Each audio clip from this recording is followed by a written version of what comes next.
Mi hija me dijo, vamos al peluquero, mamá. Pero al llegar, escuché cómo cerraron la puerta detrás de mí, con llave. Nunca imaginé que las palabras más dulces de mi hija serían las que me llevarían al lugar más oscuro de mi vida. Hoy, te voy a contar algo que nunca pensé que contaría.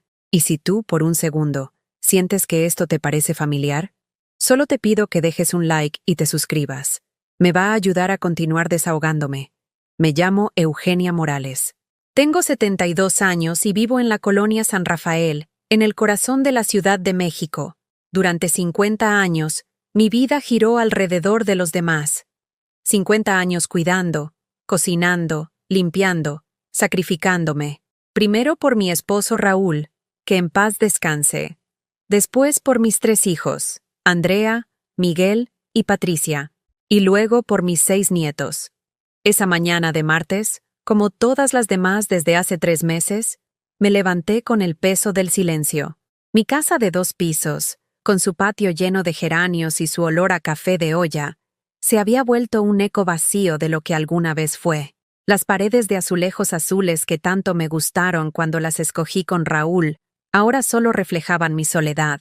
Me puse mi vestido de flores moradas, el que Andrea siempre decía que me hacía ver muy mayor, y mi rebozo tejido a mano, herencia de mi madre. Mis manos, marcadas por décadas de trabajo doméstico, temblaron ligeramente al servirme el café en la taza que dice, «La mejor mamá del mundo, regalo del Día de las Madres de hace 5 años».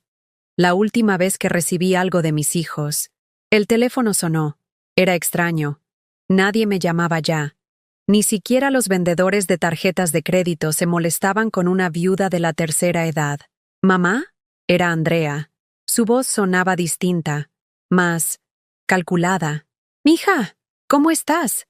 Hace semanas que no sé de ti», le dije, sintiendo cómo mi corazón se aceleraba de emoción. Por fin, mi hija me recordaba.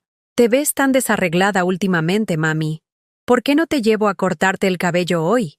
Toqué instintivamente mi cabello canoso, recogido en el mismo moño bajo que uso desde hace años. ¿Desarreglada? Yo siempre me había arreglado. Incluso ahora, viviendo sola, me peinaba cada mañana frente al espejo del tocador donde guardaba el perfume que Raúl me regaló en nuestras bodas de plata. ¿Hoy? Pero es martes, hija. Precisamente. Habrá menos gente. Vamos. Te hará bien. No discutas. Ya voy en camino. Colgó antes de que pudiera responder. Mi corazón, que había saltado de alegría al escucharla, ahora latía con una inquietud extraña. ¿Por qué tanta prisa? ¿Por qué no podía esperar al fin de semana como hacíamos antes, cuando íbamos juntas al salón de doña Carmen en la Doctores? Me quedé ahí, de pie en mi cocina, con la taza de café humeando entre mis manos. El reloj de la pared marcaba las 10 de la mañana. Los vecinos ya habían salido a trabajar. Solo se escuchaba el ruido lejano del tráfico de Avenida Insurgentes y el ladrido ocasional de Firulais, el perro del señor Hernández. Miré hacia la mesa del comedor, donde tenía extendidas las facturas del mes. Luz, agua, teléfono, gas, todas pagadas con mi pensión de viuda. Una pensión que, aunque modesta, me había permitido mantener mi independencia estos 3 años desde que Raúl murió. Mi independencia, esa palabra que ahora me sonaba extraña, como si fuera algo que ya no me perteneciera. 20 minutos después, escuché el claxon del auto de Andrea. Tomé mi bolsa de mano, una bolsa de cuero café que Raúl me había comprado en el mercado de Ciudadela, y salí sin siquiera cambiarme los zapatos cómodos que uso en casa. Andrea tenía prisa, y yo, como siempre, me adapté a sus tiempos. «Hola, mami», me dijo sin bajar del auto, sin siquiera voltear a verme completamente. Llevaba lentes de sol oscuros aunque el día estaba nublado, y sus manos, perfectamente manicuradas, tamboreaban impacientes sobre el volante. «¿Cómo has estado, hija?», pregunté mientras me subía al asiento del copiloto. El auto olía a perfume caro y a ambientador de vainilla. «Bien, muy ocupada con el trabajo. Ya sabes cómo está la situación económica». Asentí. Aunque Andrea trabajaba en una empresa de seguros y vivía en una zona residencial de Polanco con su esposo Roberto, no parecía que la situación económica la afectara mucho, a juzgar por su ropa de marca y el auto nuevo que conducía. Mientras manejaba por las calles familiares de mi barrio, noté que tomó una ruta diferente. No íbamos hacia el centro, donde estaban los salones de belleza que yo conocía. Íbamos hacia el norte, por avenidas que no reconocía. ¿A dónde vamos, Andrea? A un lugar nuevo, muy bueno. Te va a encantar. Su respuesta fue cortante, sin detalles. Mis manos comenzaron a sudar. Algo no estaba bien. Después de 72 años de vida, una aprende a escuchar las señales que el corazón envía, esas intuiciones que las madres desarrollamos después de décadas de cuidar y proteger. El paisaje cambió. Dejamos atrás las casas familiares, las tienditas de la esquina, los puestos de tacos, los niños jugando en las calles. Ahora veía edificios más altos, más fríos, calles más anchas y menos vida. Andrea, mija, esto queda muy lejos de casa. ¿Cómo voy a regresar? No te preocupes por eso, mami. Todo está arreglado. Todo está arreglado. Esas palabras se quedaron flotando en el aire acondicionado del auto, como una amenaza que yo aún no sabía descifrar. Miré a mi hija de perfil. Su mandíbula estaba tensa, sus nudillos blancos de tanto apretar el volante. Esta no era la Andrea que me había enseñado a caminar, la niña que lloraba cuando se lastimaba, y venía corriendo a buscar mis brazos. Esta era una mujer que no reconocía, una extraña que manejaba mi vida como si yo fuera un trámite pendiente por resolver. 20 minutos después, se detuvo frente a un edificio blanco de 3 pisos. No había letreros. No había nada que indicara que fuera un salón de belleza. Las ventanas estaban cubiertas con persianas metálicas, y la entrada parecía más la de una clínica que la de un negocio de estética. ¿Aquí es? Pregunté, con la voz quebrada por la confusión. Sí, mamá. Es un centro nuevo, muy exclusivo. Un hombre corpulento, vestido con uniforme blanco de enfermero, salió a recibirnos. Me llamó por mi nombre completo sin que yo me lo hubiera dicho, sin que Andrea se lo hubiera dicho. Señora Eugenia Morales. La estábamos esperando. Mi sangre se heló. ¿Esperando? ¿Para un corte de cabello? Andrea me tomó del brazo con una firmeza que me lastimó. Sus dedos se clavaron en mi piel arrugada como garras. Me llevó hacia la entrada mientras yo intentaba procesar lo que estaba pasando. Entramos. Y entonces lo escuché. El sonido que cambiaría mi vida para siempre. Clic. La puerta cerrándose con llave detrás de nosotras. Y ahí, en ese vestíbulo que olía a desinfectante y miedo, entendí que mi hija no me había llevado a cortarme el cabello. Me había llevado a desaparecer. ¿Qué es esto, Andrea? Le pregunté con la voz temblando, mientras miraba las paredes blancas y los pasillos largos que no se parecían en nada a un salón de belleza. Mamá, es por tu bien. Necesitas descansar.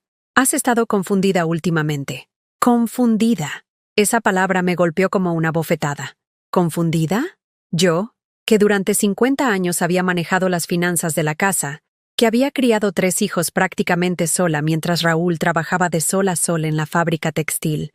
Yo, que sabía de memoria los cumpleaños de todos mis nietos, sus comidas favoritas, sus horarios de escuela. No estoy confundida, Andrea. Solo me confundí el otro día cuando llegó Sofía. La confundí con Patricia cuando tenía su edad. Eso es normal. Gritaste por la ventana que los vecinos te robaban el gas, mamá. Los vecinos me llamaron preocupados. Cerré los ojos y recordé ese día. Sí, había visto al señor Martínez conectando una manguera desde mi tanque de gas hacia su casa. Lo había visto con mis propios ojos. Pero cuando lo confronté, él lo negó. Y después Andrea me dijo que había sido mi imaginación. Un enfermero se acercó con una carpeta. Señora Eugenia, necesitamos que firme estos documentos. Es solo para su admisión temporal. ¿Admisión? Mi corazón comenzó a latir tan fuerte que pensé que se me iba a salir del pecho. Miré a Andrea, buscando en sus ojos a la niña que una vez fui yo quien consoló durante sus pesadillas. Andrea, por favor, explícame qué está pasando. Si necesito ayuda, podemos hablar en casa. No entiendo por qué. Porque en casa no hay quien te cuide las 24 horas, mamá. Y yo no puedo más. No puedo más. Esas 3 palabras se clavaron en mi alma como dagas. ¿No podía más con qué? ¿Con llamarme una vez por semana? ¿Con visitarme una vez al mes? ¿Con fingir que le importaba si su madre seguía viva? Mientras el enfermero esperaba que firmara, mi mente voló hacia atrás, hacia todos esos años que yo sí pude, que yo sí aguanté, que yo nunca dije, no puedo más. Recordé cuando Andrea tenía 8 años y se enfermó de neumonía. Durante 2 semanas, no me separé de su cama. Dormía en una silla junto a ella. Le daba sus medicamentos cada 4 horas. Le cantaba las canciones que mi madre me había cantado a mí. Raúl trabajaba doble turno para pagar los gastos médicos. Así que era yo sola. Yo sí pude. Recordé cuando Miguel, mi hijo del medio, se metió en problemas con las drogas a los 17 años. Las noches sin dormir, esperando a que llegara a casa. Los ahorros que gasté en tratamientos de rehabilitación. Los préstamos que pedí, comprometiendo la casa, para pagar las clínicas privadas porque en el Seguro Social las listas de espera eran eternas. Yo sí pude. Recordé cuando Patricia se divorció y vino a vivir conmigo con sus 2 hijos pequeños.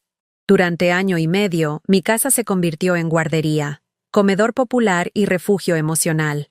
Cuidé a mis nietos mientras ella trabajaba. Les ayudé con las tareas. Los consolé cuando lloraban por su papá. Patricia nunca me pagó ni un peso por los gastos extras, pero yo nunca se lo reclamé. Yo sí pude.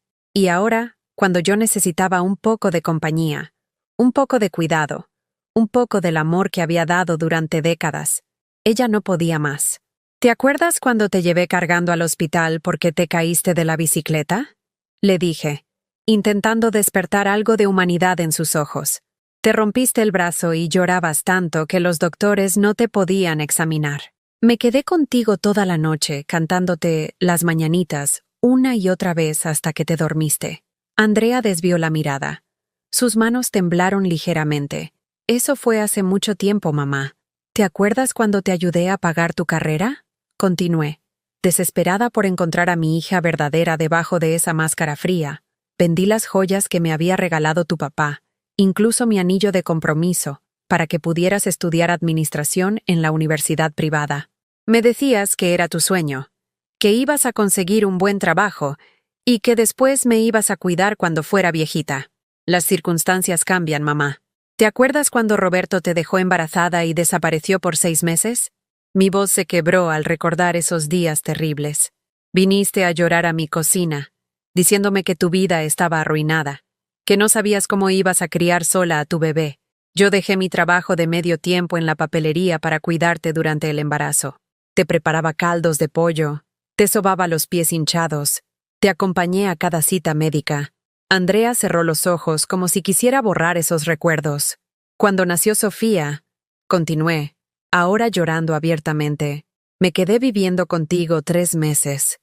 No dormía en las noches para que tú pudieras descansar. Le cambiaba los pañales, le daba las mamaderas, la paseaba por toda la casa cuando lloraba de cólicos. Y cuando Roberto regresó con flores y promesas, yo me regresé a mi casa sin reclamarle nada, porque creí que eras feliz. Ya basta, mamá, ya no eres la misma de antes. Claro que no soy la misma, grité, ya sin poder contenerme. He envejecido dando todo por ustedes. Mis manos están arrugadas de tanto lavar su ropa, de tanto cocinar para ustedes, de tanto trabajar para que no les faltara nada. Mi espalda está encorvada de tanto cargar con sus problemas. Mis ojos están cansados de tanto llorar por sus penas. El enfermero me miró con lástima, una lástima que me humilló más que todas las palabras de Andrea juntas. Señora, por favor, necesitamos que se calme. ¿Que me calme? Me reí con una risa amarga que no reconocí como mía. ¿Sabes cuándo fue la última vez que mi hija me visitó por gusto, sin necesitar algo de mí? Andrea no respondió. ¿Sabes cuándo fue la última vez que me llamó solo para preguntarme cómo estaba, sin contarme sus problemas? Siguió callada. ¿Sabes cuándo fue la última vez que me invitó a su casa, que me incluyó en sus planes familiares, que me hizo sentir que todavía tenía una familia? Mamá, por favor. No, rugí con una fuerza que no sabía que aún tenía. Ahora vas a escucharme. Durante 3 años, desde que murió tu papá, he vivido sola en esa casa. 3 años esperando que alguno de ustedes se diera cuenta de que yo también necesito amor, compañía, cuidado. 3 años sintiéndome invisible. Las lágrimas corrían por mis mejillas como ríos de dolor acumulado. ¿Sabes qué hago los domingos, Andrea? Me siento en la sala, frente a la ventana, esperando a que llegue alguien, cualquiera. Tus hermanos, tus hijos, tú. Preparo café de más, por si acaso. Compro pan dulce que después se echa a perder porque nadie viene. Los domingos son los días más largos de mi vida. Andrea se cubrió la cara con las manos. ¿Sabes qué hago en Navidad? Pongo el nacimiento que tu papá y yo compramos en nuestro primer año de casados. Cocino pavo para 8 personas, pensando que tal vez este año sí van a venir. Pongo la mesa bonita, con los platos de la abuela, con las copas de cristal que guardaba para ocasiones especiales. Y después, como sola, viendo por televisión a familias que sí se quieren. Mamá, ya no hagas esto más difícil. ¿Difícil para quién? Mi voz se volvió un susurro roto. ¿Sabes qué es difícil? Darse cuenta de que criaste hijos que solo te buscan cuando necesitan algo, que solo te llaman cuando tienen problemas que resolver, que solo se acuerdan de ti cuando necesitan dinero prestado, cuando necesitan que cuides a sus hijos, cuando necesitan un favor. Me acerqué a ella. Tomé sus manos entre las mías. Estaban frías, como su corazón. Andrea, yo te di la vida. Te enseñé a caminar, a hablar, a ser una mujer fuerte. Te cuidé cuando estabas enferma. Te defendí cuando el mundo te lastimó. Te apoyé en cada decisión que tomaste. Y ahora, cuando yo necesito que me cuides un poquito, cuando necesito sentir que no estoy sola en el mundo, me traes a este lugar. Ella retiró sus manos de las mías. Es la mejor opción, mamá. Aquí van a cuidarte mejor que yo. Yo no necesito que me cuiden mejor. Necesito que me amen como yo las amé a ustedes. El enfermero carraspeó. Señoras, necesitamos proceder con el papeleo. Andrea me miró una última vez. En sus ojos vi algo que me partió el alma. Alivio. Estaba aliviada de deshacerse de mí. Es por tu bien, mamá. Algún día lo vas a entender. Y ahí, en ese pasillo frío y sin alma, entendí que había criado a una extraña, que la niña que una vez cargué en mis brazos, que había consolado en mis noches de desvelo, se había convertido en una mujer capaz de abandonar a su propia madre como quien se deshace de un mueble viejo. Firmé los papeles con manos temblorosas. No porque quisiera, sino porque ya no tenía fuerzas para pelear, porque entendí que estaba completamente sola en el mundo. Andrea se despidió con un beso en la mejilla que me quemó como hierro caliente. Te van a cuidar bien, mamá, ya verás. Y se fue, dejándome ahí, con mi corazón roto en 1000 pedazos y la certeza de que el amor de madre es el único amor que no se devuelve nunca. La habitación era pequeña, blanca, fría como un refrigerador.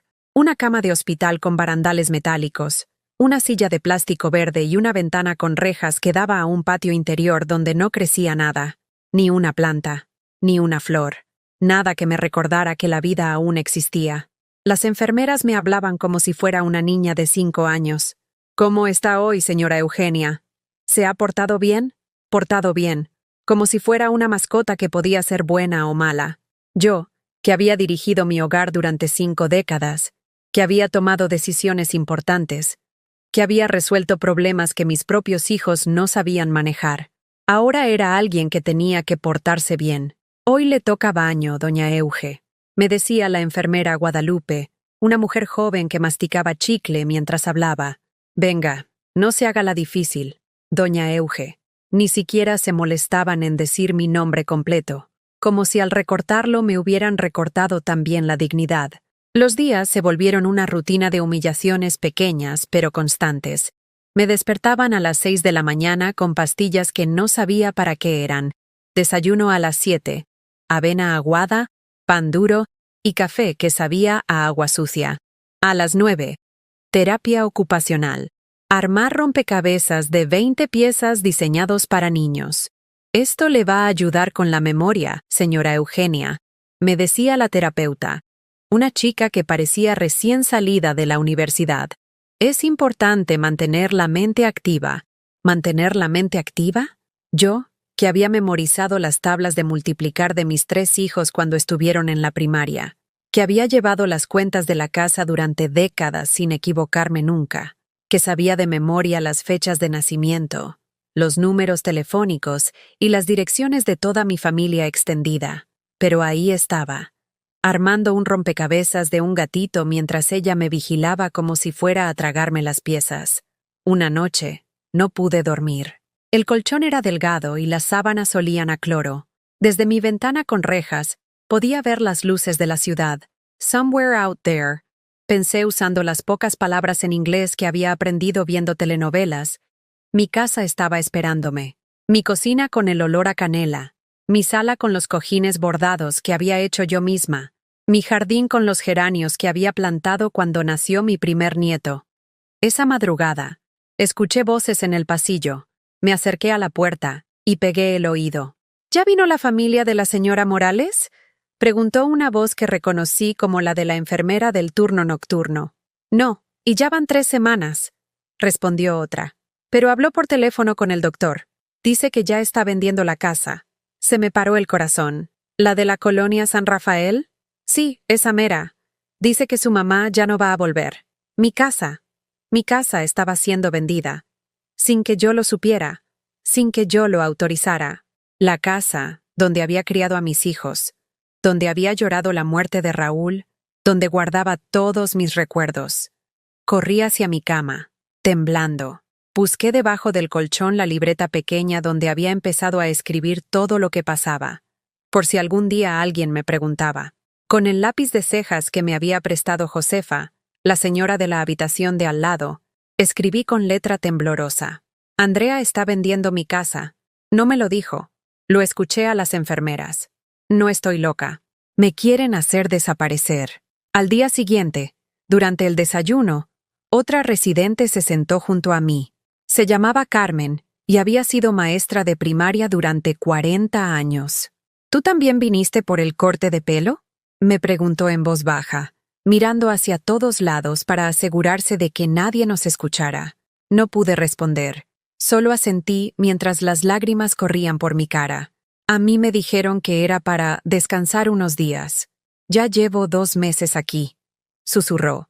Mi nuera vendió mi departamento la semana pasada. Mi hijo dice que es por mi bien, que aquí estoy mejor cuidada.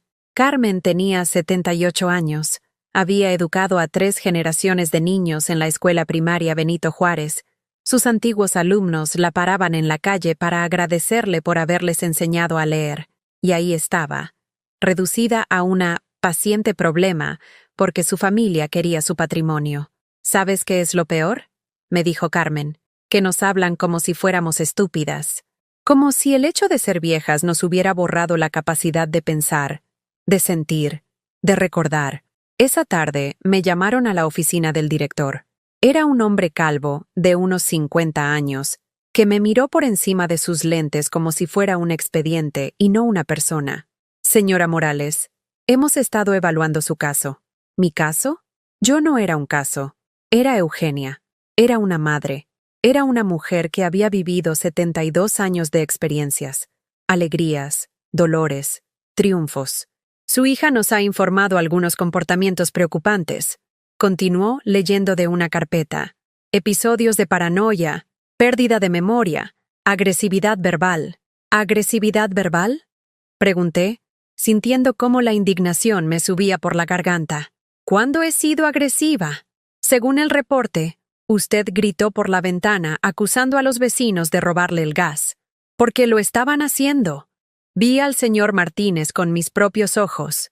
También dice aquí que confundió a su nieta con su hija. Las confundí por un momento. Sofía se parece mucho a cómo era Patricia a esa edad. Eso no es demencia, es nostalgia. El director me miró con esa expresión condescendiente que había empezado a odiar. Señora Morales, es importante que acepte su situación. Su familia sabe lo que es mejor para usted. Mi familia que no me había visitado ni una sola vez en 3 semanas. Mi familia que estaba vendiendo mi casa a mis espaldas. Mi familia que había decidido que yo era un problema que se resolvía con dinero y abandono. Esa noche, cuando las luces se apagaron y el instituto quedó sumido en ese silencio artificial de los lugares donde la gente sufre en privado, me levanté y caminé hasta la ventana. Las rejas se sentían frías bajo mis dedos. Más allá del patio vacío, podía ver las luces de las casas donde las familias cenaban juntas, donde los abuelos leían cuentos a sus nietos, donde el amor no tenía fecha de vencimiento. Recordé mi última Navidad. Había puesto la mesa para 8 personas, como siempre. Había cocinado mole poblano, tamales, romeritos, ponche con piquete.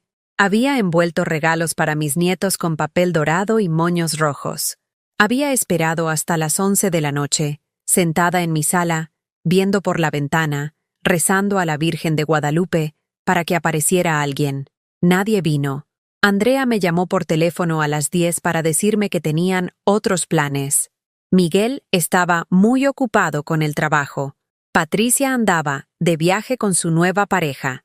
Comí sola, viendo las telenovelas navideñas, mientras los tamales se enfriaban y el ponche se agriaba. Los regalos se quedaron debajo del arbolito hasta febrero, cuando finalmente los guardé en el closet junto con mis ilusiones rotas. ¿Cuántas señales había ignorado? ¿Cuántas veces había justificado su indiferencia diciéndome que estaban ocupados, que tenían sus propias vidas, que ya no necesitaban tanto a su mamá? La verdad era más cruda. Nunca me habían necesitado como persona, solo habían necesitado mis servicios. Mi cocina, mi dinero, mi disponibilidad incondicional, mi capacidad de resolver sus problemas sin crear problemas nuevos. Ahora que ya no era útil, que mi cuerpo se había vuelto lento y mi energía limitada, que necesitaba compañía en lugar de darla, que requería cuidados en lugar de proporcionarlos. Ahora era desechable. Me senté en el borde de la cama y saqué mi libreta escondida. Con el lápiz de cejas, escribí: Hoy entendí que para mis hijos, yo nunca fui su madre, fui su empleada doméstica gratuita, y cuando las empleadas se vuelven viejas e inútiles, se despiden, solo que a mí no me dieron ni siquiera una liquidación, solo me dieron este lugar para morir invisible. Cerré la libreta y la escondí de nuevo debajo del colchón. Afuera, la ciudad seguía su ritmo, indiferente al dolor de una anciana cuyo único crimen había sido amar demasiado a las personas equivocadas. Me acosté y cerré los ojos, pero el sueño no llegó. Solo llegó la certeza terrible de que había desperdiciado mi vida entera criando extraños que llevaban mi apellido, y que ahora, cuando más los necesitaba, había descubierto que estaba completamente sola en el mundo. Por primera vez en 72 años, consideré la posibilidad de que tal vez sería mejor desaparecer realmente, pero algo muy profundo dentro de mí, algo que ni siquiera el abandono había logrado matar, susurró en la oscuridad: Todavía no, Eugenia, todavía no. Un mes después de mi encierro, cuando ya había perdido la cuenta de los días que llevaba entre esas paredes blancas, sonó el teléfono de la enfermería. Era para mí, la primera llamada que recibía desde que llegué. Es su hijo Miguel, me dijo la enfermera Guadalupe, extendiéndome el auricular con una sonrisa falsa. 5 minutos nada más. Miguel, mi hijo del medio, el que había sido mi consentido. Mi niño sensible que lloraba viendo películas tristes y que venía a abrazarme cuando tenía pesadillas. El que se había convertido en un contador exitoso, casado con una mujer que nunca me había soportado. ¿Mamá? Su voz sonaba tensa, nerviosa. ¿Cómo estás? ¿Cómo estaba? ¿Cómo podía estar una mujer que había sido traicionada por sus propios hijos y encerrada como una loca? Miguel, hijo, sácame de aquí.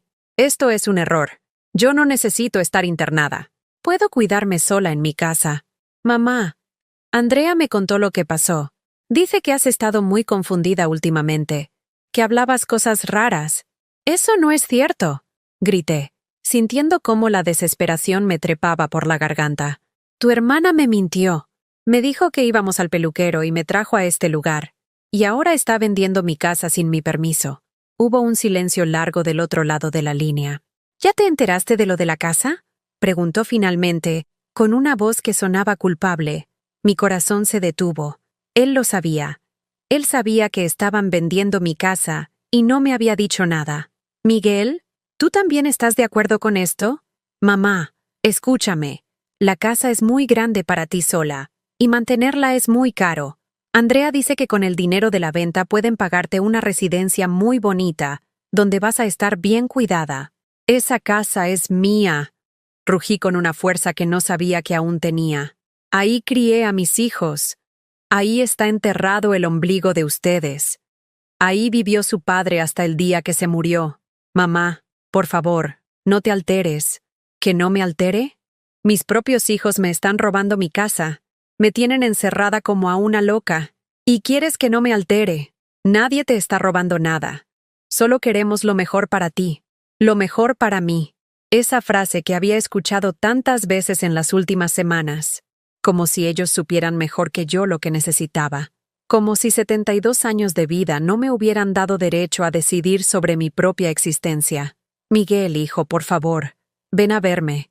Háblame a los ojos y dime que esto está bien. Dime que está bien que su madre esté encerrada en un lugar donde la tratan como si fuera una niña retrasada.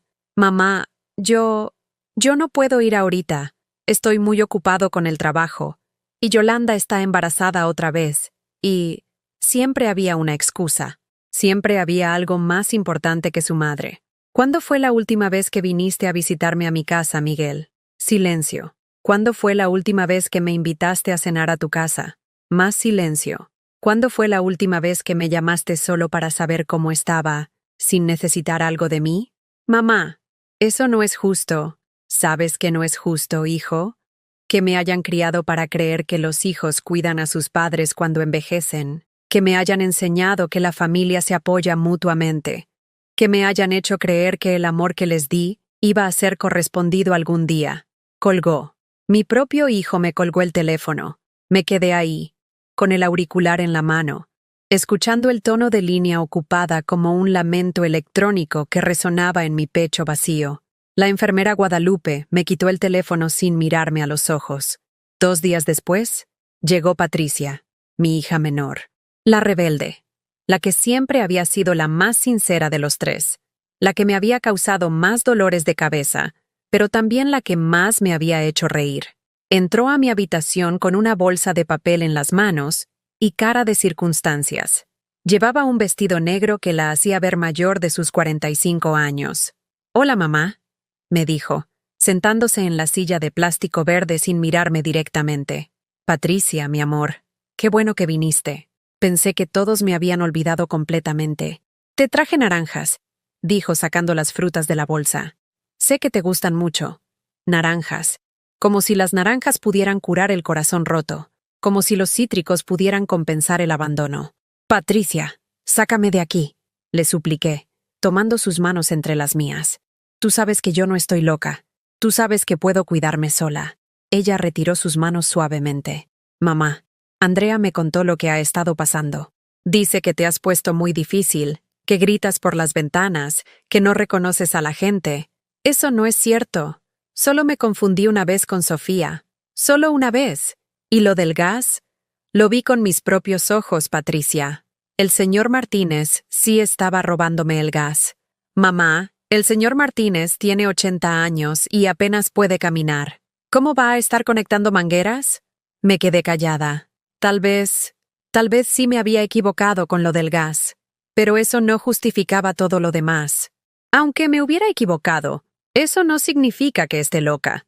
La gente se equivoca, Patricia. Tú te has equivocado 1000 veces en tu vida, y yo nunca te encerré en ningún lado. Patricia suspiró y se frotó las sienes. «Mamá, también está lo del dinero». «¿Qué dinero?» «Andrea dice que has estado gastando mucho, que compraste televisiones para toda la cuadra, que le regalaste 10,000 pesos al cartero». Mi corazón comenzó a latir rápido. Sí, había comprado una televisión nueva para la señora Esperanza, mi vecina, porque la suya se había descompuesto y no tenía dinero para repararla. Y sí, le había dado dinero al cartero, don Rodolfo, porque su esposa necesitaba medicinas para la diabetes, y él me había platicado que no le alcanzaba con su sueldo. ¿Y qué tiene de malo ayudar a la gente que lo necesita? Mamá, no es ayudar. Es regalar tu dinero a extraños mientras tu familia tiene necesidades. ¿Qué necesidades, Patricia? Andrea vive en Polanco. Miguel tiene una casa en Satélite. Tú acabas de comprarte un carro nuevo. ¿De qué necesidades me hablas? No es eso, mamá. Es que ya no tienes edad para estar tomando esas decisiones sola. Ahí estaba otra vez. Esa frase que me convertía en una inválida mental por el simple hecho de haber cumplido 70 años. Patricia, tú tuviste a Rodrigo a los 17 años. Eras una niña, y yo no te quité el derecho a decidir sobre tu vida. Te apoyé, te ayudé a criarlo. Respeté tu capacidad de tomar decisiones aunque fueran equivocadas. Eso es diferente. ¿Por qué es diferente? Explícame por qué una niña de 17 años puede decidir sobre su vida, pero una mujer de 72 que crió 3 hijos, que manejó una casa durante 5 décadas, que nunca se metió en problemas, ya no puede decidir ni siquiera dónde vivir. Patricia empezó a llorar, pero no eran lágrimas de arrepentimiento. Eran lágrimas de frustración. Es que no entiendes, mamá. Es que ya no sabemos qué hacer contigo. ¿Hacer conmigo? Yo no soy un problema que necesite solución. Soy su madre. Pero es que ya no actúas como nuestra madre, gritó poniéndose de pie. Nuestra madre era fuerte, decidida, que resolvía todo. Y ahora eres una viejita que se confunde, que regala dinero, que vive sola hablando con las plantas. Sus palabras me golpearon como puñetazos. ¿Hablaba con las plantas? Sí, les hablaba. Les decía cosas bonitas mientras las regaba, como me había enseñado mi madre. ¿Eso me convertía en loca? ¿Y sabes por qué hablo con las plantas, Patricia? Porque las plantas no me juzgan. Porque las plantas no me abandonan. Porque las plantas me agradecen el cuidado que les doy floreciendo cada primavera. Patricia se sentó otra vez, agotada. Mamá, por favor, entiende. Esto es lo mejor para todos. ¿Para todos? ¿O para ustedes? No respondió. Patricia, mírame a los ojos y dime una cosa. Si yo estuviera bien económicamente, si tuviera mucho dinero, si no representara un gasto ni una responsabilidad, ¿aún estaría aquí? Ella evitó mi mirada. Esa no es una pregunta justa. Es la pregunta más justa del mundo. Porque si la respuesta es no, entonces esto no es por mi bien. Es por el de ustedes. Se levantó para irse. Voy a venir a verte seguido, mamá. Te lo prometo. No me prometas nada, Patricia. Ya no creo en las promesas de mis hijos. Se fue llorando. Y yo me quedé ahí, con las naranjas que se iban a podrir en mi mesa de noche, igual que todas las ilusiones que me quedaban. Esa noche, cuando las luces se apagaron, Josefa, la señora de al lado, vino a mi habitación. ¿Viste? Me susurró. ¿Ya te diste cuenta de cómo son? ¿Cómo son? Los hijos de ahora, mija. Creen que porque ya estamos viejas, ya no servimos. Creen que porque nos tiemblan las manos, también se nos tembló el cerebro. Josefa tenía razón. Mis hijos habían decidido que yo era un mueble viejo que estorbaba en su casa nueva.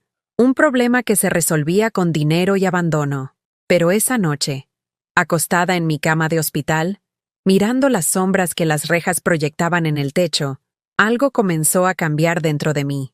Ya no era solo dolor, ya no era solo tristeza, era rabia, una rabia limpia, clara, que me llenaba de una energía que no había sentido en años. Si mis hijos habían decidido que yo era un problema, tal vez era hora de que se dieran cuenta de qué tan grande podía llegar a ser ese problema. Por primera vez en un mes, sonreí. Y no fue una sonrisa triste. Una semana después de la visita de Patricia, llegó alguien que cambiaría todo. Era martes por la tarde, la hora más tranquila del instituto, cuando una mujer joven se presentó en mi habitación. Buenos días, señora Eugenia. Soy Clara Ríos, psicóloga del Sistema Nacional DIF. Visito instituciones para monitorear el bienestar de los adultos mayores. Clara tenía unos 30 años, cabello castaño recogido en una cola de caballo, y unos ojos que me miraron como si realmente me vieran, no como las enfermeras, que me miraban como a un expediente, no como mis hijos, que me miraban como a un problema. Ella me miraba como a una persona. ¿Puedo sentarme?, preguntó, señalando la silla de plástico. Asentí, sin saber muy bien qué esperar. ¿Cómo se siente aquí, señora Eugenia? La pregunta me tomó por sorpresa. Nadie me había preguntado cómo me sentía en más de un mes. ¿Realmente quiere saberlo? Realmente quiero saberlo. Y entonces, como si hubiera abierto una compuerta que había estado cerrada por semanas, todo salió. Le conté sobre el engaño del peluquero, sobre la venta de mi casa sin mi consentimiento, sobre las llamadas de mis hijos llenas de excusas y mentiras. Le conté sobre las humillaciones diarias, sobre los medicamentos que no sabía para qué eran, sobre la pérdida de mi dignidad. Clara me escuchó en silencio, tomando notas en una libreta. Cuando terminé, sacó de su bolsa una grabadora pequeña. ¿Me permitiría grabar nuestra conversación? Es para tener un registro oficial de lo que me está contando. ¿Usted me cree? Señora Eugenia, llevo 5 años visitando lugares como este. Y sé reconocer cuando alguien está aquí porque realmente lo necesita, y cuando alguien está aquí porque a su familia le resultaba conveniente. Por primera vez en semanas, no me sentí sola. ¿Estaría dispuesta a firmar una declaración con todo lo que me acaba de contar? ¿Eso serviría de algo? Podría cambiar todo, señora Eugenia. Esa noche no pude dormir de la emoción. Por primera vez desde que llegué a este lugar, sentí que había una posibilidad, una pequeña luz al final del túnel. Saqué mi libreta escondida y escribí. Vino una psicóloga del gobierno. Me escuchó, me creyó. Dice que lo que están haciendo conmigo podría ser ilegal. Por primera vez en mucho tiempo, tengo esperanza. Al día siguiente, Clara regresó con 2 abogados y una representante del juzgado de lo familiar. Nos reunimos en la sala de visitas, que normalmente estaba vacía porque nadie visitaba a los residentes. Señora Morales, dijo uno de los abogados, un hombre mayor con barba gris que me recordó a mi difunto esposo. Hemos revisado su caso y encontramos varias irregularidades en su internamiento. Mi corazón comenzó a latir rápido. Primero, fue internada bajo el diagnóstico de demencia senil, sin una evaluación psiquiátrica completa. Segundo, la venta de su casa se realizó mediante un poder notarial que usted nunca otorgó. Tercero, sus familiares han estado utilizando su dinero de pensión sin su autorización. Eso significa, señora, que tiene derecho a salir de aquí inmediatamente si es su deseo, y que puede demandar a sus familiares por abuso patrimonial y privación ilegal de la libertad. No podía creer lo que estaba escuchando. Después de semanas sintiéndome loca, resulta que la única cuerda de mi familia era yo. ¿Cuándo puedo irme? Ahora mismo, si quiere. Clara sonrió. Ya tenemos lista su documentación. Su casa aún no ha sido vendida porque encontramos la manera de detener la transacción, y su cuenta bancaria ha sido bloqueada hasta que se resuelva el caso legal. 2 horas después, estaba parada en la entrada del instituto con una bolsa de plástico que contenía las pocas pertenencias que tenía: mi ropa, mi libreta secreta, y las naranjas que Patricia me había traído y que nunca me comí. Clara me acompañó hasta la puerta de mi casa, que seguía siendo mía. ¿Estará bien sola?, me preguntó, preocupada. Llevo 72 años aprendiendo a estar bien. Creo que puedo manejar esto. Cuando abrí la puerta de mi casa, el olor me golpeó como un abrazo. Olor a hogar, a geranios, a café de olla, a vida. Mis plantas estaban medio secas, pero vivas. Los muebles tenían una capa de polvo, pero seguían ahí. Mi cama, mi cocina, mi sala, todo esperándome como si supieran que iba a regresar. Lo primero que hice fue ponerme mi vestido favorito, el de flores pequeñas que Andrea odiaba porque decía que me hacía ver muy mexicana. Me lo puse precisamente por eso, porque soy mexicana, porque soy de la colonia San Rafael, porque esta es mi casa y aquí puedo usar lo que se me dé la gana. Después fui al jardín y regué mis geranios. Hola, mis amores, les dije, como siempre había hecho. Ya regresé. Ya estamos en casa. Y juro que las flores se veían más brillantes. Esa tarde, preparé café de olla con canela, como no había tomado en más de un mes. Me senté en mi silla favorita, la mecedora que Raúl me había regalado cuando nació Andrea, y por primera vez en semanas, el silencio no me dolió. Era un silencio mío, un silencio elegido, un silencio libre. Sonó el teléfono. Vi en el identificador de llamadas que era Andrea. Dejé que sonara, y sonara, y sonara. No tenía prisa por hablar con ella. Ya habíamos hablado suficiente por una vida. Al día siguiente, Miguel apareció en mi puerta. Se veía nervioso, sudoroso, como cuando era niño y había hecho alguna travesura. «¿Mamá? ¿Podemos hablar?» «Claro, hijo. Pasa». Se sentó en la orilla del sillón, como visitante incómodo en la casa donde había crecido. Mamá, esto se está saliendo de control. Los abogados dicen que nos pueden meter a la cárcel. ¿Y? ¿Cómo que y? Somos tu familia. No puedes demandarnos. Lo miré con la misma cara que ponía cuando era niño y me mentía sobre haber hecho la tarea. Miguel, explícame una cosa. Si ustedes son mi familia, ¿por qué me trataron como a una enemiga?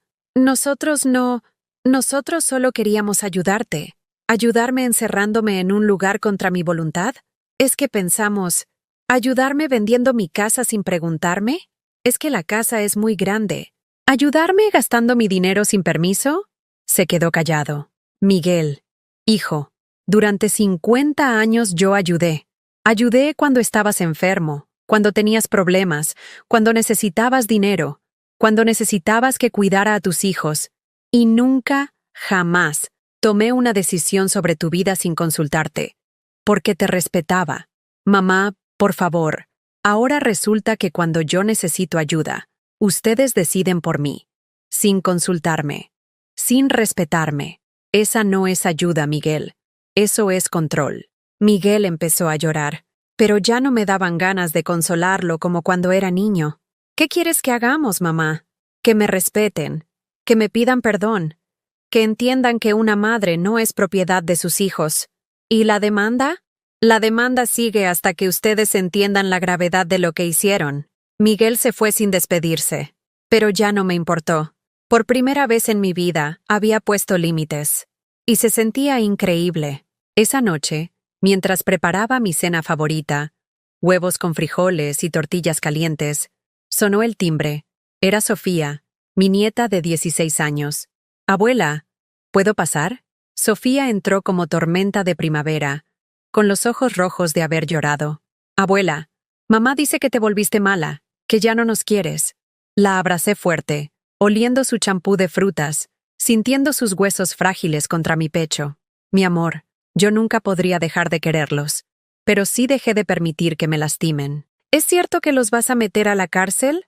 No los voy a meter a la cárcel, mi cielo. Solo les voy a enseñar que las abuelas también tenemos derechos. Sofía se sentó conmigo en la mesa de la cocina, como cuando era pequeña y venía a visitarme todos los fines de semana. Abuela, yo sí te extrañé mucho. Le pregunté a mamá dónde estabas, y me dijo que estabas en un lugar para descansar. ¿Y tú qué pensaste? Que era raro, porque tú siempre descansabas aquí, en tu casa. Mi nieta de 16 años había tenido más sentido común que mis 3 hijos adultos. Cuéntame de la escuela, mi amor. Cuéntame qué has estado haciendo. Y Sofía me platicó durante 2 horas sobre sus clases, sus amigas, sus sueños de estudiar veterinaria. Me escuchó cuando le conté sobre las plantas del instituto, sobre Josefa y Carmen, sobre los días en que no sabía si iba a volver a casa. Cuando se fue, me besó en la frente como hacía cuando era pequeña. Abuela, me da mucho gusto que estés en casa. Esta casa no es igual sin ti. Esa noche, me acosté en mi cama, entre mis sábanas que olían a suavizante de flores, y dormí completo por primera vez en más de un mes, sin medicamentos, sin enfermeras, sin horarios impuestos. Dormí el sueño de la libertad recuperada, y cuando desperté al día siguiente, con el sol entrando por mi ventana sin rejas, supe que había comenzado una nueva etapa de mi vida. Una etapa donde Eugenia Morales iba a decidir por Eugenia Morales, y donde nadie, absolutamente nadie, iba a volver a tratarme como si fuera invisible, porque había aprendido algo importante. El respeto no se mendiga, se exige. 3 semanas después de mi regreso a casa, cuando ya había recuperado el color en las mejillas y el brillo en los ojos, sonó el teléfono un domingo por la mañana. Era Andrea, pero esta vez, su voz no sonaba calculada ni fría, sonaba desesperada. «Mamá, necesitamos hablar, todos juntos, como familia». ¿Ahora sí somos familia?, le pregunté, sintiendo cómo las palabras salían con una tranquilidad que me sorprendió. «Por favor, mamá, ven a casa de Miguel esta tarde. Estaremos todos». ¿Todos? Miguel, Patricia, Roberto, Yolanda, los niños, todos. Colgué sin darle una respuesta. Me quedé parada en mi cocina, mirando por la ventana hacia mi jardín donde los geranios florecían más hermosos que nunca. Era como si hubieran entendido que habíamos sobrevivido a la tormenta. ¿Debía ir? Parte de mí quería quedarme en mi casa, en mi santuario recuperado, sin exponerme otra vez a sus manipulaciones y chantajes. Pero otra parte de mí, la parte que había aprendido a no ser invisible, sabía que esta conversación era necesaria. Me puse mi vestido azul marino, el que había usado en la boda de Patricia.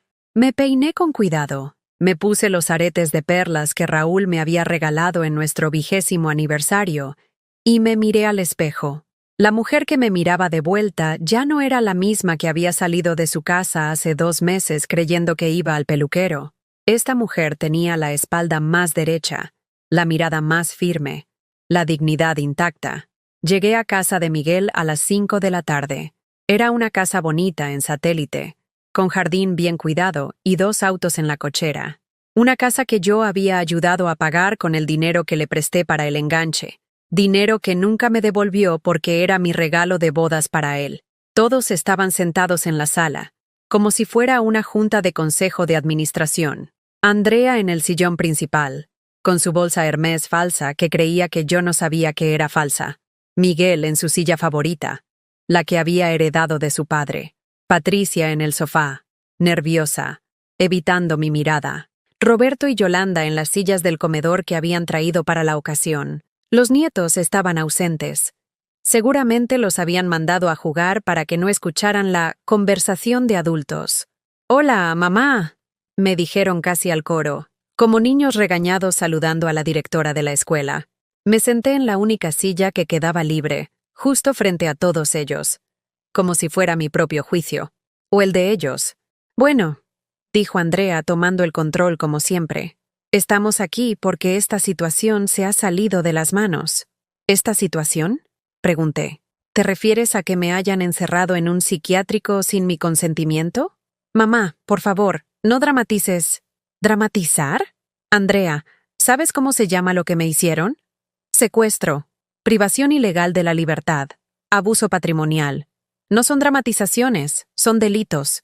Miguel carraspeó. «Mamá, los abogados nos dijeron que si llegamos a un acuerdo familiar, las demandas se pueden retirar». «¿Y qué clase de acuerdo proponen?» Andrea sacó unos papeles de su bolsa. «Hemos pensado en una mensualidad. Te vamos a dar dinero cada mes para tus gastos, y a cambio, tú retiras las demandas y vendes la casa. Con el dinero de la venta, te puedes comprar un departamento más pequeño, más fácil de mantener». La miré como si me hubiera hablado en chino. «¿Me están ofreciendo comprar mi perdón?» «No es eso, mamá», intervino Patricia. «Es buscar una solución que nos convenga a todos. ¿Que les convenga a todos? ¿O que les convenga a ustedes?» «Mamá, ya no eres joven», dijo Miguel con esa paciencia fingida que usaba cuando quería manipularme. «La casa es demasiado grande para ti, y mantenerla es muy caro».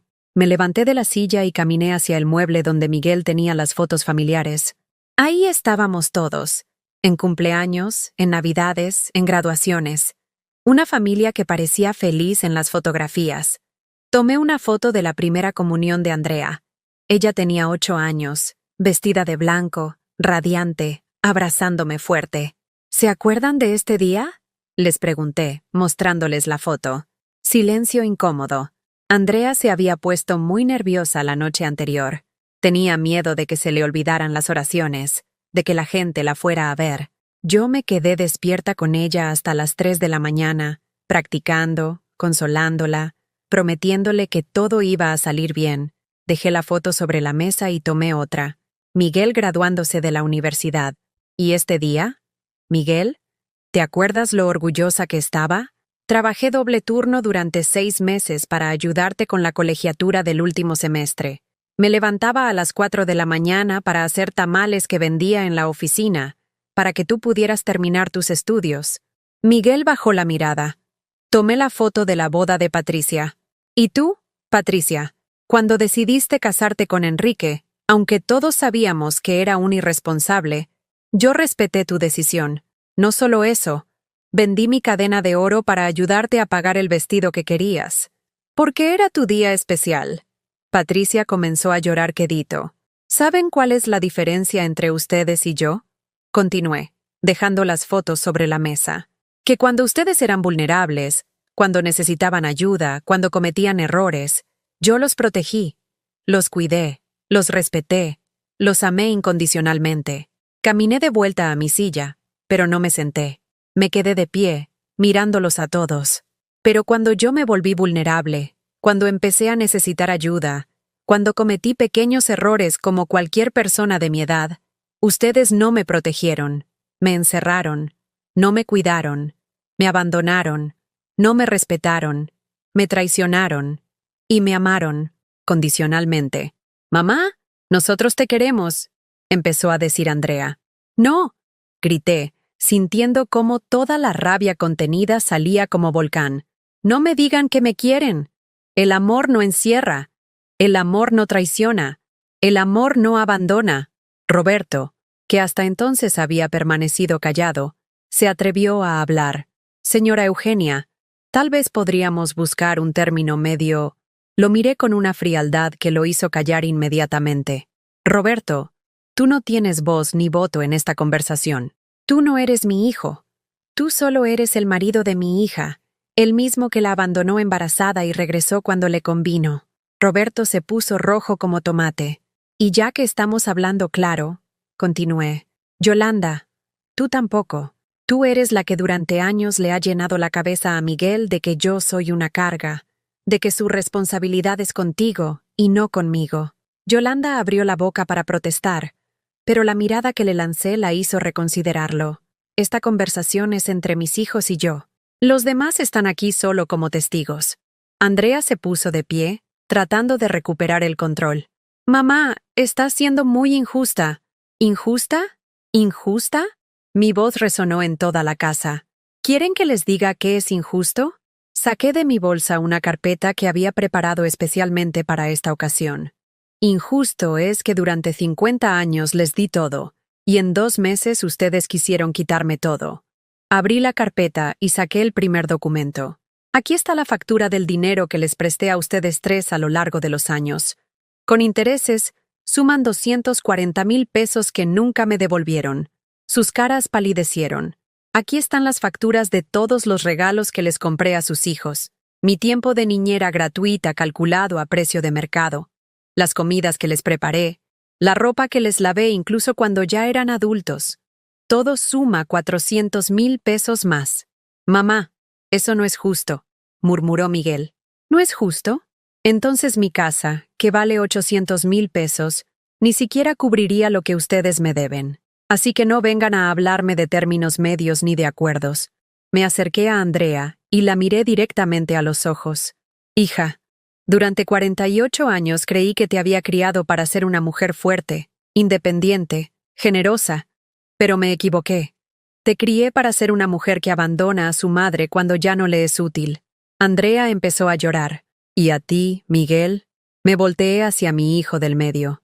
«Te crié para ser un hombre de honor, que protegiera a su familia, pero resultaste ser un hombre que se esconde detrás de su esposa cuando tiene que tomar decisiones difíciles». Miguel se cubrió la cara con las manos. «¿Y a ti, Patricia?» Miré a mi hija menor. «Te crié para ser valiente, para decir la verdad aunque doliera, pero cuando llegó el momento de defender a tu madre, te quedaste callada». Patricia sollozaba abiertamente. «¿Saben qué voy a hacer?», les dije, guardando los papeles en mi carpeta. «No voy a retirar las demandas. No voy a vender mi casa. No voy a aceptar su dinero manchado de culpa». «Mamá, por favor», suplicó Andrea. «Lo que voy a hacer es vivir el resto de mi vida con dignidad, en mi casa, con mi dinero, tomando mis decisiones. Y ustedes van a tener que aprender a respetarme, o van a tener que aprender a vivir sin mí». Caminé hacia la puerta, pero antes de salir, me volteé una última vez. «Ah, y una cosa más. Si algún día alguno de ustedes quiere volver a ser mi hijo o mi hija, va a tener que empezar pidiendo perdón. Perdón de verdad. No excusas. No justificaciones. Perdón. ¿Y si no?», preguntó Andrea con voz quebrada. «Si no, van a descubrir qué se siente vivir sin madre, porque una madre que no se respeta no es madre, es víctima. Y yo ya decidí que no voy a ser víctima nunca más. Salí de esa casa caminando erguida, con la cabeza en alto, respirando el aire fresco de la libertad verdadera. Por primera vez en mi vida, había dicho todo lo que tenía que decir, y se sentía glorioso. 2 meses después del confronto en casa de Miguel, mi vida había cambiado de maneras que nunca imaginé posibles. Era como si hubiera despertado de un sueño de 50 años, donde había vivido para otros, y finalmente hubiera empezado a vivir para mí. La primera cosa que hice fue algo que jamás había hecho en mis 72 años de vida. Me inscribí en clases de baile. Sí, bailes de salón en el Centro Cultural de la Colonia Roma, todos los martes y jueves de 7 a 9 de la noche. El primer día llegué nerviosa, con mi vestido más bonito y los zapatos de tacón bajo que había comprado especialmente para la ocasión. El salón estaba lleno de gente de mi edad, pero también de personas más jóvenes, todos con la misma expresión de emoción y miedo que yo llevaba en la cara. ¿Primera vez?, me preguntó una señora de cabello plateado con una sonrisa que iluminaba toda su cara. Primera vez, admití. Yo soy Rosa Delgado. Llevo 3 años viniendo. Al principio también pensé que era muy tarde para aprender algo nuevo. ¿Y no era demasiado tarde? Rosa se rió con una risa cristalina. Mi querida, nunca es demasiado tarde para ser feliz. El profesor se llamaba Alejandro, un hombre de unos 40 años con paciencia infinita y una manera de enseñar que hacía que hasta los más tímidos se sintieran como Fred Astaire y Ginger Rogers. Señoras y señores, nos dijo en esa primera clase, el baile no es sobre perfección, es sobre expresión, es sobre sentir la música en el cuerpo y dejarse llevar. Cuando sonó la primera canción, un bolero de Armando Manzanero, y Alejandro me tomó de la mano para enseñarme los pasos básicos, algo se despertó dentro de mí, algo que había estado dormido durante décadas. Era alegría, alegría pura, sin razón, sin objetivo, sin utilidad para nadie más que para mí. Muy bien, señora Eugenia, me decía Alejandro mientras yo trataba de no pisarle los pies. Sienta la música, no piense en los pasos, solo sienta. Y cuando dejé de pensar y empecé a sentir, mis pies comenzaron a moverse como si supieran qué hacer, como si hubieran estado esperando toda mi vida a que les diera permiso de bailar. Al final de esa primera clase, estaba sudando, riéndome y sintiéndome más viva de lo que me había sentido en años. ¿Cómo se sintió?, me preguntó Rosa mientras nos cambiábamos los zapatos. Como si hubiera estado muerta y acabara de resucitar. Rosa asintió con comprensión. Esa sensación no se va nunca. Cada clase es como un pequeño renacimiento. El segundo cambio grande fue que decidí viajar, algo que Raúl y yo habíamos planeado hacer cuando tuviéramos tiempo, y cuando los niños fueran grandes, y cuando tuviéramos dinero suficiente. Pero el tiempo nunca llegó. Los niños nunca dejaron de necesitarnos, y el dinero siempre se iba en otras prioridades. Ahora que mis hijos habían decidido que yo ya no era su prioridad, decidí que yo sí iba a ser mi propia prioridad. Fui a una agencia de viajes en la zona rosa, un lugar elegante con carteles de playas paradisíacas y ciudades europeas. La señorita que me atendió no podía tener más de 25 años. ¿En qué la puedo ayudar, señora?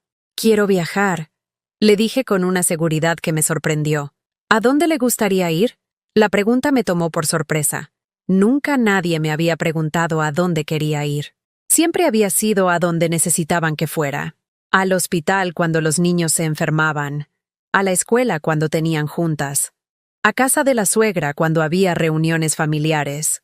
A donde sea bonito, respondí finalmente. ¿Playa? ¿Montaña? ¿Ciudad? ¿Internacional? Sorpréndame. Una semana después, estaba en un autobús rumbo a San Miguel de Allende, con una maleta nueva que había comprado solo para mí, llena de ropa que había elegido solo porque me gustaba, no porque fuera práctica o apropiada para una señora de mi edad. San Miguel de Allende resultó ser un pueblo de cuentos de hadas, calles empedradas, casas coloniales de colores brillantes, iglesias barrocas que parecían sacadas de una postal, y cafés. Tantos cafés donde podía sentarme sola con un libro y un capuchino sin que nadie me mirara raro. Me quedé en un hotel pequeño en el centro histórico, Mi habitación tenía una ventana que daba a la parroquia de San Miguel Arcángel, con sus torres rosadas que cambiaban de color según la hora del día. La primera mañana, desayuné en la terraza del hotel. Huevos rancheros, café de olla y pan dulce, mientras veía a los turistas caminar por las calles y a los locales abrir sus tiendas. Nadie me conocía. Nadie sabía que era madre de 3 hijos ingratos. Nadie sabía que había pasado 2 meses encerrada en un psiquiátrico. Nadie sabía nada de mi dolor. Aquí era simplemente Eugenia, una mujer de 72 años disfrutando un viaje sola por primera vez en su vida.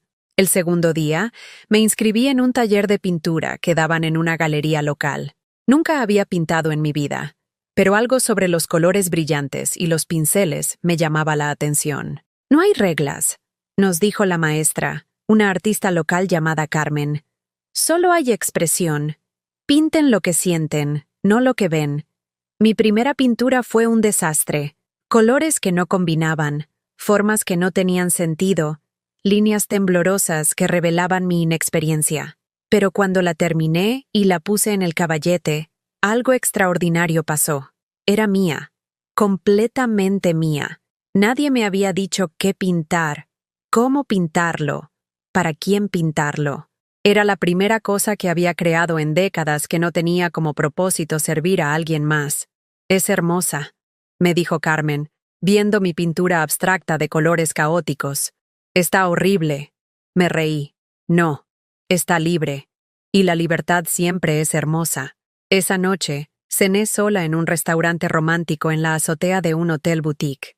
Velas en las mesas, vista panorámica del pueblo iluminado, música de jazz suave. El tipo de lugar donde había imaginado ir con Raúl para celebrar nuestro aniversario número 30. Pero ahí estaba, sola, y descubrí algo revolucionario. Mi propia compañía era deliciosa. Pedí vino tinto, algo que nunca hacía porque Raúl decía que me ponía muy platicadora, y brindé conmigo misma. Por Eugenia, dije en voz baja, por la mujer que pensé que había perdido y que acabo de encontrar. El vino sabía a libertad, a decisiones propias. Anoche, sin explicarle a nadie por qué había decidido quedarme despierta hasta tarde. Al tercer día, conocí a Fernando. Era un señor de 75 años, viudo como yo, que también viajaba solo. Lo conocí en el mercado de artesanías, donde ambos estábamos comprando recuerdos para nosotros mismos en lugar de para otras personas. ¿También escapando de la familia?, me preguntó con una sonrisa picaronea, mientras yo elegía un rebozo bordado a mano. ¿Se nota mucho? Solo a los que hemos pasado por lo mismo. Fernando me invitó a caminar por el jardín principal. Me contó que sus hijos también habían decidido que era muy viejo para vivir solo, que también habían tratado de internarlo en una residencia contra su voluntad. ¿Y qué hiciste? Lo mismo que tú, supongo. Me escapé. Vendí todo lo que tenía y decidí gastarme mi dinero en ser feliz, en lugar de guardarlo para heredárselo a gente que no me valora. Caminamos durante horas, compartiendo historias de hijos desagradecidos y sueños postergados. Fernando había sido ingeniero. Había construido puentes durante 40 años, pero su verdadera pasión era la fotografía. Mira, me mostró su cámara digital. Ahora fotografío todo lo que me hace feliz. Amaneceres, flores, personas sonriendo. Ya no tengo que fotografiar bodas familiares donde finjo que todo está bien. Esa tarde, Fernando me enseñó a usar su cámara. Caminamos por las calles empedradas mientras él me explicaba sobre luz, composición, momentos decisivos. No fotografíes lo que ves, me dijo. Fotografía lo que sientes. Mi primera foto fue de una señora mayor alimentando palomas en el jardín. Tenía una sonrisa serena, como si hubiera encontrado la paz después de una larga búsqueda. Cuando vi la foto en la pantalla de la cámara, me di cuenta de que había fotografiado mi propio futuro. ¿Te gustaría cenar conmigo?, me preguntó Fernando cuando el sol comenzó a ponerse. Era la primera vez en 3 años que un hombre me invitaba a salir. La primera vez que alguien quería mi compañía, no porque necesitara algo de mí, sino porque disfrutaba estar conmigo. Me encantaría, le respondí, sintiendo como si tuviera 15 años otra vez. Cenamos en un pequeño restaurante familiar, donde nos sirvieron comida casera, y nos trataron como a los únicos clientes del mundo. Fernando me habló de sus viajes, de los lugares que había conocido desde que decidió vivir para él mismo. Yo le conté sobre mis clases de baile, sobre mi regreso a casa después del instituto, sobre la sensación de haber despertado de un sueño muy largo. ¿Sabes qué es lo más liberador de todo esto? Me preguntó mientras compartíamos un flan de postre. ¿Qué? Que por primera vez en décadas, nadie sabe dónde estoy. Nadie me está esperando. Nadie necesita que haga algo por ellos. Solo existo para mí mismo. Esa noche, Fernando me acompañó hasta la puerta de mi hotel. No pasó nada romántico, solo un beso en la mejilla y la promesa de vernos al día siguiente para desayunar juntos. Pero mientras me desvestía en mi habitación, mirándome al espejo, vi algo que no había visto en años. Una mujer que brillaba. Una mujer que había recordado cómo sonreír no para tranquilizar a otros, sino por pura felicidad. Me acosté esa noche entre sábanas que olían a lavanda, escuchando los sonidos de un pueblo que dormía tranquilo, y por primera vez en mi vida adulta, no pensé en lo que tenía que hacer al día siguiente para otros. Solo pensé en lo que quería hacer para mí. Y esa sensación, esa libertad absoluta de ser dueña de mi propio tiempo y mis propias decisiones, fue mejor que cualquier abrazo que hubiera recibido de mis hijos, porque finalmente había aprendido que el amor propio no se mendiga, se cultiva, y estaba floreciendo como los geranios de mi jardín después de la lluvia. 6 meses después de mi viaje a San Miguel de Allende, estaba sentada en mi jardín renovado, bebiendo café de olla en mi taza favorita, viendo cómo mis geranios habían crecido más hermosos que nunca. Era un domingo por la mañana, y por primera vez en décadas, no estaba esperando a que llegara nadie, porque había aprendido la diferencia entre soledad y libertad. La soledad duele, te hace pequeña, te hace sentir invisible, te hace creer que vales menos que los demás. La libertad no duele, te hace grande, te hace brillar, te hace saber que vales exactamente lo mismo que cualquier persona en este mundo. Fernando había venido a visitarme la semana pasada. Habíamos cocinado juntos, habíamos bailado en mi sala con música de Pedro Infante, habíamos reído hasta que nos dolía el estómago. No era romance de telenovela, era algo mejor. Era compañía elegida, no obligada. ¿Sabes qué es lo que más me gusta de ti? Me había dicho mientras lavábamos los platos después de la cena. ¿Qué? Que no necesitas que te rescaten. Ni yo a ti, ni tú a mí. Solo disfrutamos estar juntos. Esa mañana de domingo, mientras regaba mis plantas y les hablaba como siempre había hecho, escuché que alguien tocaba la puerta. Esperé unos segundos antes de ir a abrir, porque ya no correría a atender a nadie. Era Sofía, mi nieta, pero no venía sola. Con ella estaba un joven de su edad, alto, con lentes, que la miraba como si fuera lo más valioso del mundo. Abuela, te presento a David, mi novio. David me extendió la mano con una sonrisa tímida. Mucho gusto, señora Eugenia. Sofía me ha hablado mucho de usted. ¿Cosas buenas, espero? Le dije, invitándolos a pasar. Solo cosas increíbles, respondió David. Me dijo que usted es la mujer más valiente que conoce. Sofía se ruborizó. Abuela, queríamos contarte algo. Se sentaron en mi sala, tomados de la mano, con esa energía nerviosa de los jóvenes que tienen noticias importantes. Nos vamos a casar, anunció Sofía, y queremos pedirte si querrías ser mi madrina. El corazón se me llenó de una alegría tan pura que tuve que parpadear varias veces para no llorar. ¿Tu mamá lo sabe? Sofía suspiró. Mamá dice que somos muy jóvenes. Dice que mejor esperemos. Dice que David no tiene futuro porque estudia música en lugar de una carrera seria. ¿Fos? Miré a David con interés renovado. ¿Música? Sí, señora. Estudio violín en el conservatorio. Sé que no es la carrera más estable, pero es tu pasión. Terminé por él. Exactamente. Sofía, mi amor, le dije a mi nieta, ¿tú qué opinas de la música de David? Abuela, cuando él toca, es como si el mundo se detuviera. Es como si todo fuera más bonito, más esperanzado.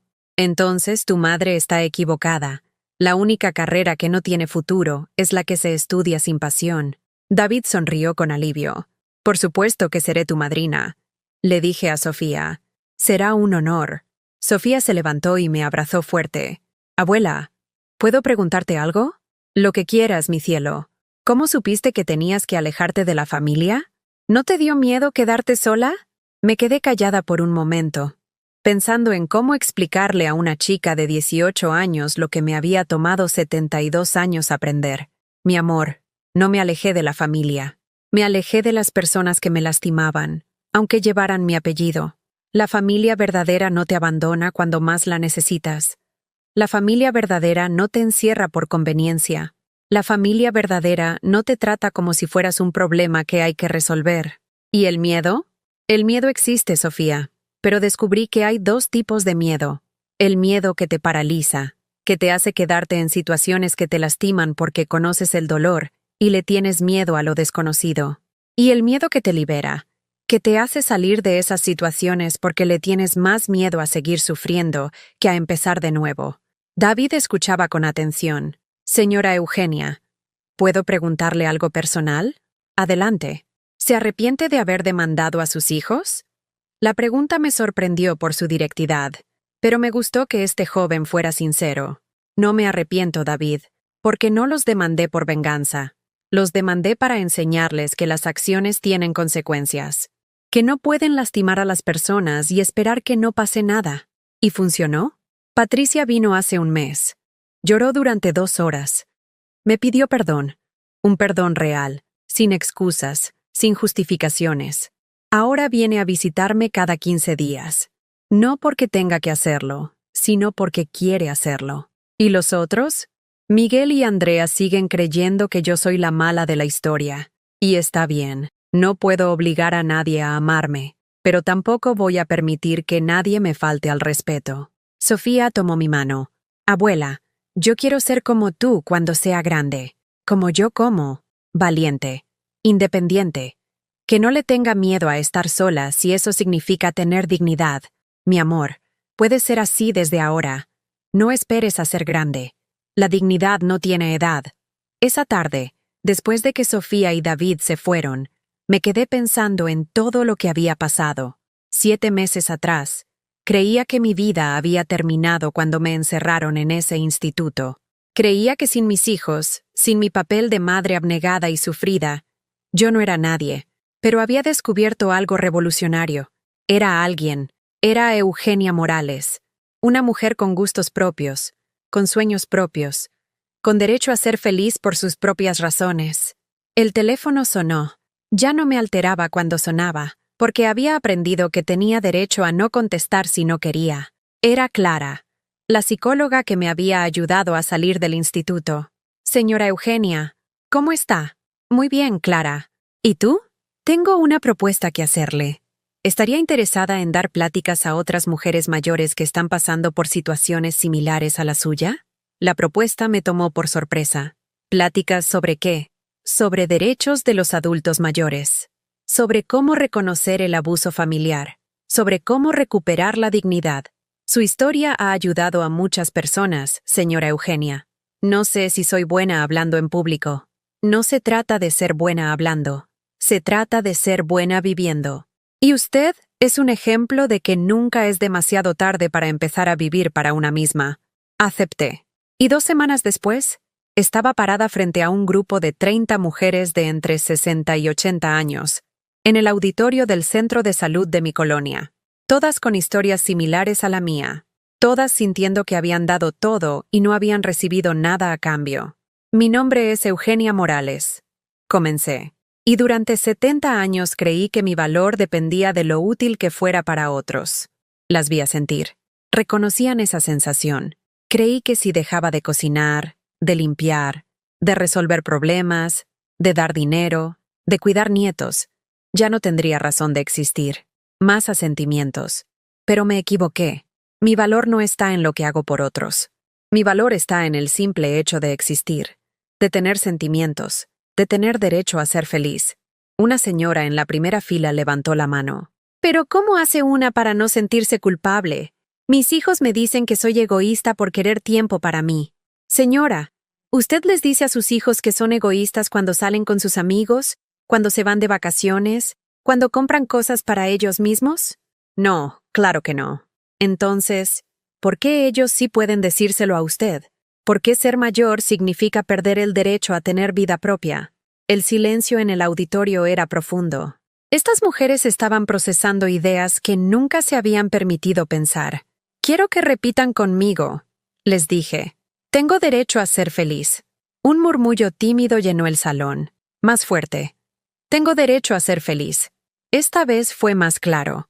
Una vez más, como si lo creyeran de verdad. Tengo derecho a ser feliz. El grito unánime de 30 mujeres que reclamaban su derecho a existir fue uno de los sonidos más hermosos que había escuchado en mi vida. Esa noche, llegué a casa llena de una energía que no había sentido jamás. Era la energía de saber que mi dolor había servido para algo, que mi experiencia podía ayudar a otras mujeres a no pasar por lo mismo que yo había pasado. Me serví una copa de vino tinto. Había desarrollado el gusto por el vino desde mi viaje a San Miguel, y salí a mi jardín. Las estrellas brillaban claramente en el cielo de la Ciudad de México. Algo raro, pero hermoso. Alcé mi copa hacia el cielo. Raúl, le dije a las estrellas, si me estás viendo, quiero que sepas que por fin aprendí la lección que no pude aprender contigo. Aprendí que amar no significa desaparecer. Aprendí que cuidar a otros no significa dejar de cuidarme a mí. Aprendí que ser buena persona no significa ser persona invisible. Una brisa suave movió las hojas de mi bugambilia, como si fuera una respuesta. Y quiero agradecerte, continué, por los años buenos que tuvimos. Pero también quiero agradecerle a la vida por darme la oportunidad de descubrir quién soy cuando no tengo que ser de nadie más que de mí misma. Esa noche me acosté con la sensación de estar exactamente donde tenía que estar. En mi casa, en mi cama, siendo completamente yo misma, sin disculpas, sin explicaciones, sin miedo, porque había aprendido la lección más importante de mi vida, el amor que no se devuelve. No era amor verdadero, era dependencia, era necesidad, era costumbre, pero el amor propio, ese sí era para siempre. Y por primera vez en 72 años, estaba completamente, incondicionalmente, enamorada de mi propia vida. Ahora te pregunto, ¿has vivido alguna vez una situación similar? ¿Conoces a alguien que haya pasado por algo parecido? Cuéntame en los comentarios tu experiencia. Y si esta historia te llegó al corazón, por favor dale like y suscríbete al canal, para que este mensaje llegue a alguien que necesita escucharlo. Porque todos merecemos vivir con dignidad, sin importar la edad que tengamos. Porque nunca, nunca es demasiado tarde para empezar a respetarnos a nosotros mismos.